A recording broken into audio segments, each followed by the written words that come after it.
नमस्कार मित्रांनो, स्वागत आहे तुमचं अमोघ चॅनलवर. आज आपण ऐकणार आहोत दोन कथा, पण भावना एकच. बाप आणि मुलीचं अनमोल प्रेम. पहिली गोष्ट. दोन छोट्या परीसारख्या मुली पहिल्यांदाच आईची नऊवारी साडी नेसून उभ्या राहिल्या, गजरा, बिंदी आणि निष्पाप हास्याने उजाळलेल्या. पप्पा फोनवर बोलत होते, पण त्या क्षणी फोन नव्हे, संपूर्ण जग थांबलं.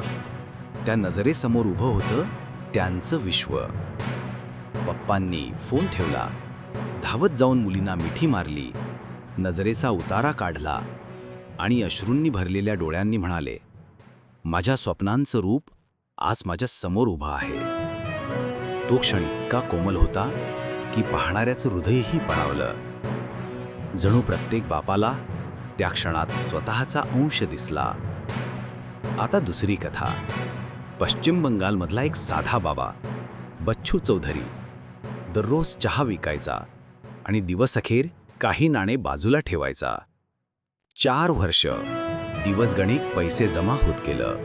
ना लोन ना EMI, फक्त एका स्वप्नाचा ध्यास, माझ्या मुलीला स्कूटी द्यायची.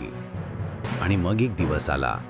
हातात होतं नाण्यांनी भरलेला डबा आणि डोळ्यात होतं स्वप्नाचं समाधान.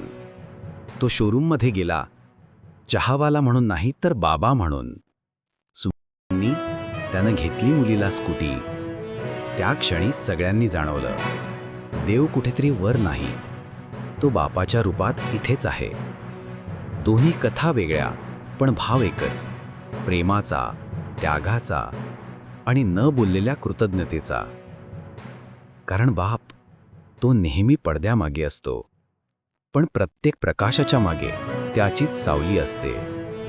जर या कथा तुमच्या हृदयाला भिडल्या असतील तर व्हिडिओला लाईक करा, शेअर करा आणि अमोघ चॅनलला नक्की सबस्क्राईब करा, कारण इथे प्रत्येक गोष्ट हृदयातून येते. पुढच्या दिवशी पुन्हा भेटूया अमोघ चॅनलवर संध्याकाळी 6 वाजता.